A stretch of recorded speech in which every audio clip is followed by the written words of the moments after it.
B.Ed students, today my topic is constituents of technical communication। ये हमारा जो language proficiency in English का paper है उसकी थर्ड यूनिट का ये टॉपिक हमने लिया है। वैसे कंस्टिट्यूएंट्स ऑफ टेक्निकल कम्युनिकेशन से संबंधित इसके पहले वीडियो में भी हमने आपको जो आपका टीचिंग ऑफ इंग्लिश मेथड का पीरियड था उसमें भी हमने इसके बारे में आपको बताया था। तो पुनः आपको लैंग्वेज प्रोफिशिएंसी इन इंग्लिश के पीरियड में फिर से इसी को मैं रिवाइज कर रहा हूँ। इसको आपको विशेष ध्यान देने की जरूरत है क्योंकि ये एग्जाम में के लिए बहुत मोस्ट इम्पॉर्टेंट है और ये बीएड एग्जाम के लिए ही नहीं, ये खास तौर से आगे आपका टेट और सीटेट में भी बहुत इम्पॉर्टेंट है, जिसका यूज आगे भी होगा। तो ध्यान दीजिए, the constituents of the technical communication शार, जो हमारे टेक्निकल कम्युनिकेशंस के जो कंस्टिट्यूएंट्स हैं, जो पार्ट्स हैं, वो नीचे दिए गए हैं। जैसे नंबर 1 ये वर्ड फॉर्मेशन, ये वर्ड का कैसे फॉर्मेशन होता है, कैसे फॉर्म होता है, कैसे वर्ड बनता है। तो ये नंबर 2 है वन वर्ड सब्स्टिट्यूशन। ये भी आपने पहले क्लासेस में पढ़े होंगे कि वन वर्ड सब्स्टिट्यूशन क्या होते हैं। ये आपके वाक्यांशों के लिए एक शब्द जो आपने पढ़े हैं, जो एक वाक्य दिया होता है, दिया जाता है, उसका एक शब्द में उत्तर देना पड़ता है ना। उसके बाद में आपका जो है प्रीफिक्स एंड सफिक्स, ये आपके उपसर्ग और प्रत्यय, ये आपने हिंदी में भी पढ़े होंगे और वही ये इसमें है। ये इंग्लिश के जो है पेपर में भी आते हैं और हिंदी में भी उपसर्ग प्रत्यय करके आते हैं। तो ये बहुत ही इम्पॉर्टेंट टॉपिक है आज का। और चौथा आपका है एंटोनाइम्स एंड सिनोनिम्स। ये भी आपने देखा हो, हर कंपटीशन में, हर एग्जाम में आपको मिले होंगे है ये एंटोनाइम्स एंड सिनोनिम्स।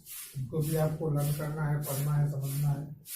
उसके बाद में है पैराग्राफ डेवलपमेंट है।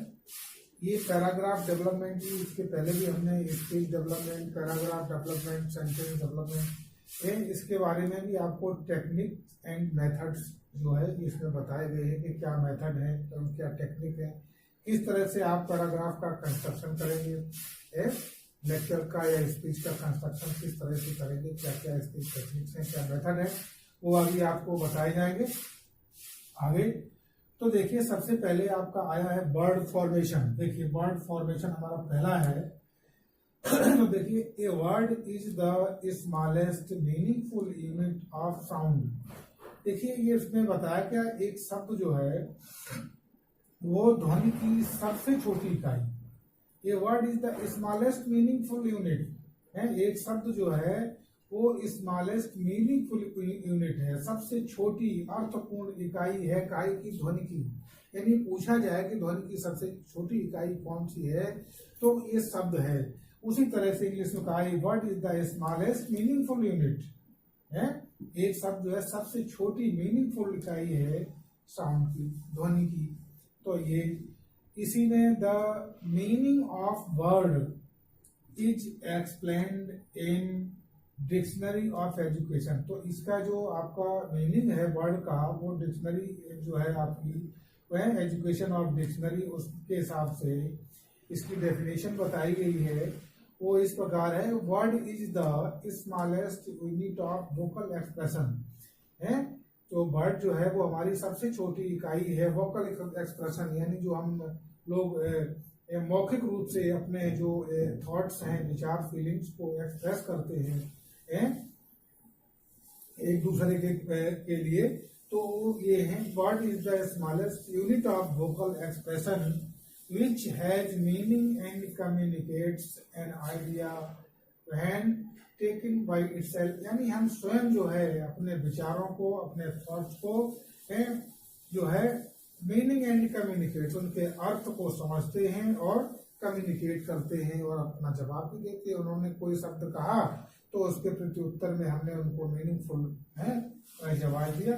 तो यह अपने विचारों का आदान प्रदान हम लोग एक दूसरे से स्वयं करते हैं, यानी उसमें रिटन का कहीं यूज नहीं होता। तो वोकल एक्सप्रेशन होता है इसमें है, which has meaning and communicates, हम लोग बातचीत करते हैं an idea when taken by itself, जो है अपने स्वयं के द्वारा, जो स्वयं के विचार होते हैं वो उनका एक्सप्रेशन वोकल एक्सप्रेशन होता है। तो ठीक है, ये हमारा। उसके बाद में the most important quality of a word है, वर्ड की जो है मोस्ट इम्पॉर्टेंट क्वालिटी यानी मोस्ट इम्पॉर्टेंट गुण इसका क्या है, is that it is a small unit, यानी ये नंबर एक तो ये कि सबसे छोटी इकाई है हमारे वोकल एक्सप्रेशन की, यानी वर्ड जो है ना वो सबसे छोटी इकाई है। दैट कैन फंक्शन है, इसके फंक्शन जो है ना अलोन एज ए सेंटेंस है, smallest that can function alone as a sentence, इसमें इसके फंक्शंस जो है स्वयं अकेले अकेले यूज होते हैं, सम्मिलित नहीं। जैसे he is a boy, he is a good boy, तो ही इज और ये इसके जो फंक्शंस हैं वो अलोन एज ए सेंटेंस में अकेले स्वयं जो है जो पूर्ण होते हैं, वो इस तरह से एक एक सेंटेंस में कई वर्ड्स होते हैं, उनको मिला करके पूरा सेंटेंस बनता है। तो ये अलोन एज ए सेंटेंस है, जो फंक्शंस इसके हैं वो इसमें यूज हो सकते हैं। तो इसमें अब देखिए words can be classified into 3 types, words का जो है 3 प्रकार से वर्गीकरण किया गया है, 3 प्रकार से बताया इसमें कौन कौन से वर्ड की क्लासिफिकेशंस हैं। तो नंबर 1 बताया इसमें सिंपल वर्ड, देखिए सिंपल वर्ड दिया इसमें, सिंपल साधारण जो है हमारा शब्द, और दूसरा कॉम्प्लेक्स दिया है मिश्रित, और तीसरा कंपाउंड यौगिक शब्द दिया हुआ है। तो अब आपको देखना है कि कौन सा हमारा सिंपल है। तो देखिए फ्री मॉर्फेम्स यानी स्वतंत्र, छोटे से छोटा अर्थपूर्ण शब्द है, free morphemes which have their independent existence, जो स्वयं में जिसका अर्थ पूर्ण होता है, independent existence, are said to the simple words. इस प्रकार के शब्द जो है वो सिंपल वर्ड्स कहलाते हैं, साधारण शब्द कहलाते हैं, जो स्वयं में छोटे छोटे शब्द जो है ना वो इंडिपेंडेंट है, यानी स्वयं में उनका अर्थ पूर्ण हो जाता है, ऐसे शब्द जो है वो सिंपल शब्द कहलाते, साधारण शब्द कहलाते। सच है जैसे फ्रेंड है, फ्रेंड जो है वो अपने में पूर्ण शब्द है, उस जिसका मीनिंग है मित्र है, तो वो क्या है, ये इंडिपेंडेंट एक्सिस्टेंस है, इसको किसी के सहारे की जरूरत नहीं है, स्वयं में ये फ्री मॉर्फेम्स है फ्रेंड।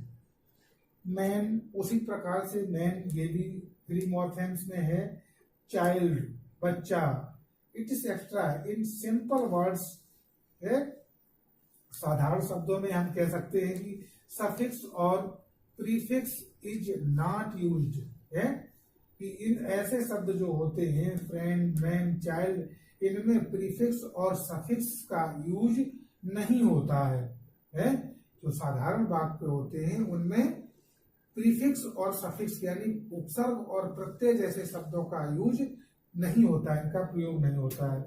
तो देखिए अगला हमारा जो है, ये तो आपको समझ में आया होगा कि किस टाइप के वर्ड जो है सिंपल वर्ड होते हैं, वो शब्द आपको बताए गए free morphemes which have their independent existence होता है, जैसे friend man child, it is extra है इन सिंपल वर्ड्स। सफिक्स और प्रीफिक्स इज नॉट यूज, ऐसे शब्दों में सफिक्स और प्रीफिक्स का यूज नहीं होता है। तो अब इसी में दूसरा इसमें बताया आपको कॉम्प्लेक्स वर्ड, ठीक है ना, कॉम्प्लेक्स वर्ड बताया इसमें, यानी मिश्रित शब्द। तो किस टाइप के शब्द जो है वो मिश्रित शब्द होते हैं, ये छांटने को भी आपका एग्जाम होता है ना, तो उसमें अभी बीएड का ही आपका जो इसका लैंग्वेज प्रोफिशिएंसी का पेपर होगा उसमें शब्द दिया होगा और कहा जाएगा कि इसका जो है आप अपोजिट मीनिंग बनाइए प्रीफिक्स जोड़ के, एडेड बाई प्रीफिक्स या एडेड बाई सफिक्स, इस टाइप के अपोजिट भी करने हैं, और आपको प्रीफिक्स या सफिक्स के द्वारा सिनोनिम्स करने, प्रीफिक्स का तो एंटोनिम्स बनाने हैं। तो इस टाइप के सेंटेंस आएंगे, इनको ध्यान रखने की जरूरत है। आगे आपको तो जो है वो टेट और सुपरपेट से गुजरना पड़ेगा, तो उसके लिए भी बहुत इंपॉर्टेंट है, इसकी विशेष ध्यान देने की जरूरत है। तो आप देखेंगे कॉम्प्लेक्स वर्ड ये हमारा कैसा होता है, ये हमारा मिश्रित शब्द होते हैं इसमें। तो a word a word consisting of one और मोर बाउंड फॉर्म्स। ए वर्ड ऐसा शब्द जो है ना, एक शब्द कंसिस्टिंग ऑफ वन और मोर बाउंड, इसमें एक से अधिक, एक या एक से अधिक बाउंड मीन्स छोटे छोटे शब्द होते हैं, टुकड़े होते हैं, जो जिनका भी पूर्ण अर्थ होता है। दीज आर कॉल्ड एफिक्सेस, यानी जिनको टुकड़ों में हम लोग प्रीफिक्स करते हैं, उनका भी अर्थ होता है, उनका भी मीनिंग होता है। तो दीज एफिक्सेस आर नोन है, जो हम एफिक्सेस को बता रहे हैं, इसमें देखिए a word consisting of one और मोर बाउंड फॉर्म्स होती है। इनमें क्या क्या होता है, इसके कंस्टिट्यूशन में, कंसिस्टिंग में वन, एक से अधिक जो है बाउंड्स होते हैं, bound forms is called complex word. ऐसे शब्द जो है वो कॉम्प्लेक्स शब्द कहलाते हैं, हमारे मिश्र शब्द कहलाते हैं। When the bound forms are added to the free morphemes, यानी जो बाउंड फॉर्म है वो जब जोड़ी जाती है तो वो भी जो है ना फ्री मॉर्फेम्स में वो भी होते हैं। तो दीज आर कॉल्ड एफिक्स, ऐसे शब्द है वो एफिक्सिस कहलाते हैं। ऐसे शब्द जो है वो एफिक्सिस कहलाते हैं। अब कैसे, these affixes are known as, यही एफिक्सिस जिनको हम जोड़ते हैं, किसी शब्द जो हमारा फ्री मॉर्फेम्स है उसमें हम एफिक्सिस यानी पहले या बाद में जोड़ते हैं, वो क्या है, these affixes are known as prefix और सफिक्स। यानी यही जो एफिक्सिस हैं, चाहे वो एंड में जोड़े जाएं और चाहे शुरू में जोड़े जाएं, ये जो एफिक्सिस हैं हमारे फ्री मॉर्फेम्स हैं, वो जो है क्या कहलाते हैं, आर नॉन एज प्रीफिक्स और suffix according to their place, है अपने अपने स्थान के हिसाब से।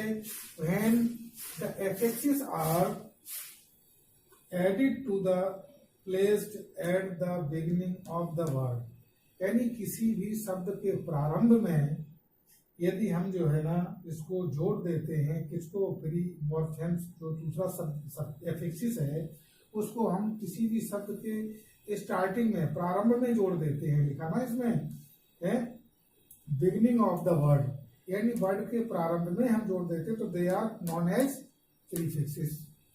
जिस शब्द के प्रारंभ में हम जो है ना एफिक्सिस को ऐड कर देते हैं तो हमारा वो शब्द क्या कहलाता है, prefixes. When the affixes are added to the end of the word, है यही एफिक्सिस जो है जब हम किसी शब्द के अंत में जोड़ देते हैं, are added to the end of the word are known as suffixes, ऐसे शब्द जो है वो सफिक्स कहलाते हैं। ठीक है ना। फॉर एग्जाम्पल जैसे दिया यहाँ पर स्मॉल, वो अनेबल, जैसे एग्जाम्पल में दिया हुआ है अनेबल, उसके बाद में दिया हुआ है फ्रेंड। तो देखिए यहाँ पर एबल दिया है ना, तो एबल में हमने क्या किया, बिगिनिंग, इस एबल वर्ड में क्या किया, बिगिनिंग, इसमें एबल में हमने बिगिनिंग में ही अन जोड़ दिया, तो अन है, ये क्या है, ये भी फ्री मॉर्फेम्स है और ये भी फ्री, और दोनों का हमने जो मिश्रण किया तो क्या बना, ये एडिट जो है हमने किया, ठीक है, एडिट किया एफिक्सिस को हमने यहाँ पर, कहाँ पर, एबल के पहले हमने एडिट किया, इसलिए ये क्या हो गया, प्रीफिक्स। और यहाँ फ्रेंड में हमने यहाँ पर क्या किया, यहाँ एफिक्स किया एलवाई, यहाँ हमने एबल में क्या एफिक्स किया अन, और यहाँ क्या किया एलवाई। तो यहाँ पर हमारा अन जोड़ने से क्या बन गया, फ्री मॉर्फेम्स, अनेबल हो गया, असमर्थ। और ये फ्रेंड था ना हमारा फ्री मॉर्फेम्स, इसमें हमने एफिक्स, इसमें क्या किया, एफिक्सिस एडिट किया हमने एलवाई, तो हमारा बन गया ये फ्रेंडली, फ्रेंडली हो गया। ठीक है ना। तो ये उसके ये हमारे अब क्या हो गया, सफिक्सिस और प्रीफिक्स का एग्जांपल हुआ है, ये अनेबल क्या हो गया, प्रीफिक्स हो गया, और ये हमारा सफिक्स हो गया। ठीक है, क्योंकि इसमें पहले अन जुड़ा और इसमें लास्ट में एलवाई जुड़ा, तो ये हमारा एफिक्सिस और वो प्रीफिक्स और सफिक्स होगा। अगला इरेलेवेंट, हाँ यदि एक शब्द है आपका irrelevant are example of complex word, तो इस टाइप के जो वर्ड्स है जैसे कि इरेलेवेंट था उसी का इरेलेवेंट, तो इस तरह से ये भी हो गया। इसमें भी हमने जो है एफिक्स क्या किया, IR है, तो इसका भी मीनिंगफुल फ्री मॉर्फेम्स बन गया। ये भी हमारा हो गया है। तो ये आपके एग्जाम्पल हुए इसके कॉम्प्लेक्स वर्ड के, ठीक है ना। अब उसके बाद में आपका आएगा कंपाउंड वर्ड्स। कंपाउंड वर्ड्स क्या होते हैं, ये हमने यहाँ पर आपको यौगिक शब्द बताए हैं। यहाँ पर जो है ये यौगिक मिश्रित शब्द थे और यहाँ पर क्या है, यौगिक शब्द। तो अब देखिए यहाँ तो मिश्रित आपने कर लिया, यानी एडिट कर लिया एफिक्सिस को है और सफिक्सिस में।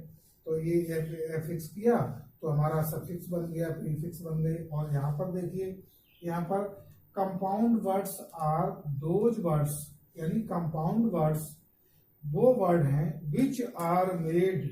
कंपाउंड वर्ड्स वे शब्द हैं, वो वर्ड्स हैं which are made up wholly हैं, जिनसे क्या होता है, made up wholly of smaller words, इनसे छोटे छोटे पूर्ण अर्थ वाले शब्द। होली ऑफ स्मॉलर यानी पूरे हैं, कैसे, होली मीन्स पूर्ण, ऑफ स्मॉलर वर्ड। और फ्री मॉर्फेम्स जो छोटे छोटे अर्थपूर्ण शब्द हैं वो फ्री मॉर्फेम्स बताया गया। फ्री मॉर्फेम्स इनका कुछ ना कुछ मीनिंग होगा, अर्थपूर्ण होंगे है।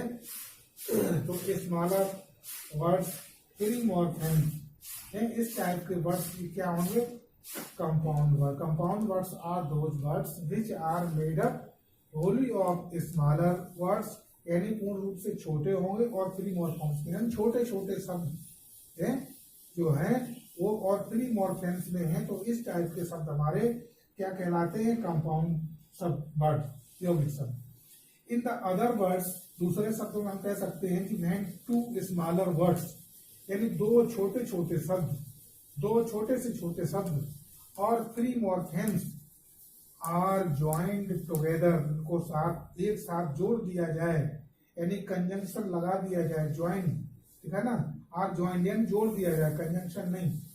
ये लिखा वर्ड्स और free morphemes are joined together without using conjunction, यानी कंजंक्शन का यूज नहीं होगा, विदाउट यूजिंग कंजंक्शन, बिना कंजंक्शन। जो छोटे छोटे से हमारे जो स्मॉलर शब्द हैं वो फ्री मॉर्फेम्स में, उनको हम एक साथ जोड़ देंगे अगर, तो क्या हो जाए, बिना कंजंक्शन के, यानी छोटे छोटे शब्दों को विदाउट कंजंक्शन हम जोड़ देंगे तो क्या हो जाएगा, that is known as compound words. ऐसे जो वर्ड्स हैं, ऐसे शब्द हैं, वो कंपाउंड वर्ड्स कहलाएंगे, यौगिक शब्द कहलाएंगे।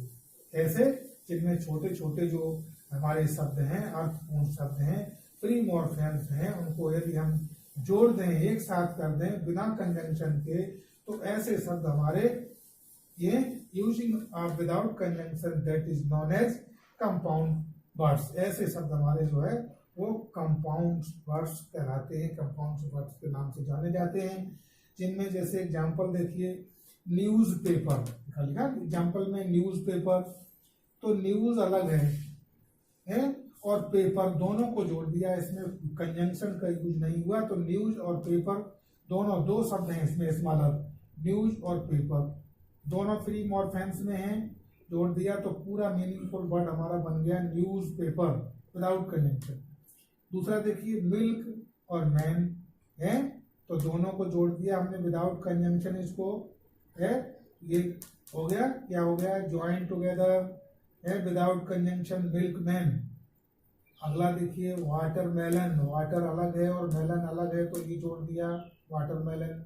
सनलाइट, सन अलग है और लाइट अलग है, तो ये हो गया sunlight without conjunction, join together, that is called, क्या हुआ, हमारे कंपाउंड वर्ड्स। तो इस तरह से हमारा जो है ये बहुत ही इंपॉर्टेंट टॉपिक है आपके बीएड के एग्जाम के लिए। इसके आगे भी टेट और सुपर टेट या जो भी है सी टेट, सबके लिए, तो इसको विशेष ध्यान देने की जरूरत है। तो बहुत बहुत थैंक यू आज के इस वीडियो में।